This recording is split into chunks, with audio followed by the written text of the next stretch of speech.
Yes, we're banging on the pots and pans here, guys. All right, a little bit of fretwork happening here on the Meranti neck. You see, I've got the fretboard clamped down on two edges here. Just double checking you can see what I'm doing down here. Yeah, that's a bit better. You don't have to see my ugly mug, but here I am. Hi.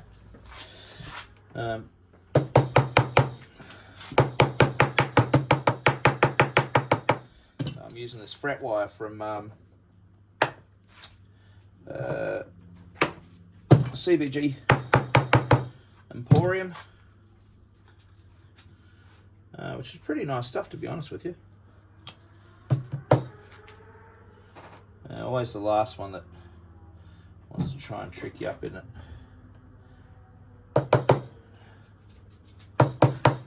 Get on in there. There it is.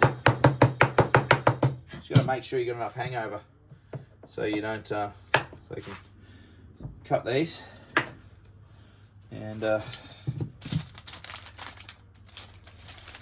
just make sure you got enough space there so the string doesn't snag. Very important. That's one of the things that I don't like about fret tang nippers. If you're using a fret tang nipper, that's the, I don't know if you can see that there, but if I hold that up, just that little spot underneath there, that's the tang that sticks into the timber. See, it's got these little barbs on it. If you use a fret tang nipper, it takes off about yay much. All right, and you hammer it in, and then you file it back.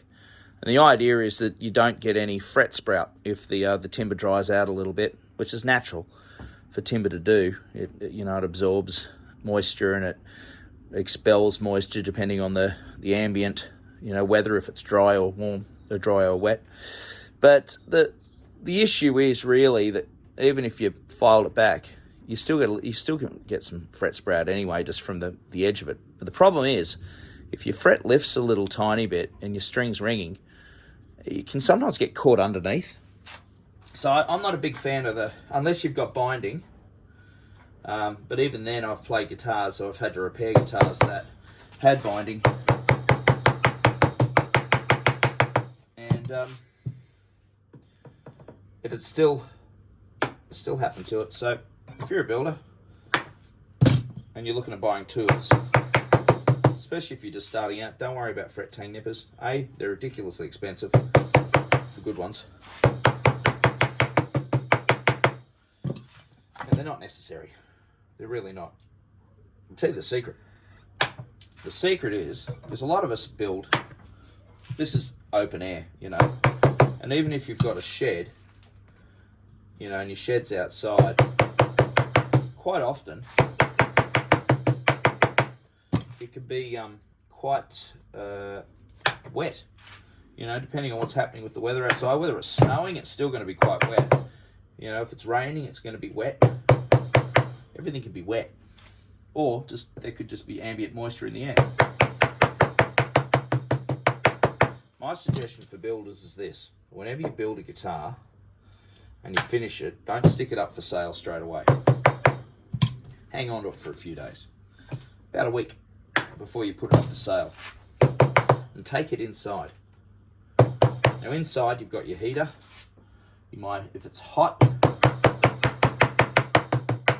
you might have an air conditioner going.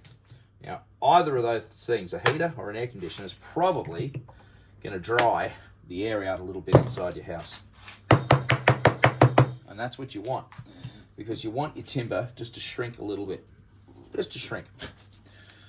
What happens then is that you end up with a little bit of fret sprout. So when that happens, you'll run your finger up the side of the neck like that. Just like that. There you go. Just like, I think I'm in frame there.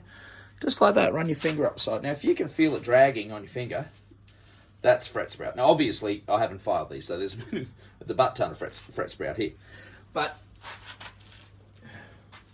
if you have, and you take it inside after a few days, if you run your finger up the side of that neck and you feel those fret tangs or the tip of the fret, it means your timber's shrunk a little bit. And that's normal. All right, so then take it back downstairs. For me, take it downstairs, but take it back to the shed. Take it back to your workbench. And refile it. Then, when your customer gets that guitar at home, you're not going to have to worry about a phone call a couple of months later or a few weeks later saying, hey, those frets are scratching me and they weren't when I first got it. What's the problem? Well, that's your problem. So, a little bit of a lesson from Burble Guitars today. And that's the whole idea of this channel, isn't it? Yeah, so don't sell them straight away, or don't give them away straight away, whatever you do with your guitars. Just give it a little bit of a wait. Take it inside, let it acclimatise. Because let's be honest, usually you're not going to keep your guitars outside, are you? You're going to keep them inside. It's inside where it's dry. And that, my friend, is going to dry the timber out on your fretboard and cause fret sprout. Ta-da! All right. I will see you on the next exciting adventures of Burble Guitars and the Cigar Box Guitar Builder. Have a good weekend. Let me know what you're building out there. Put some messages. Put some comments in there. Get in contact with us on Facebook, on our group, and on the Instagram page as well. All right. All good. Bye.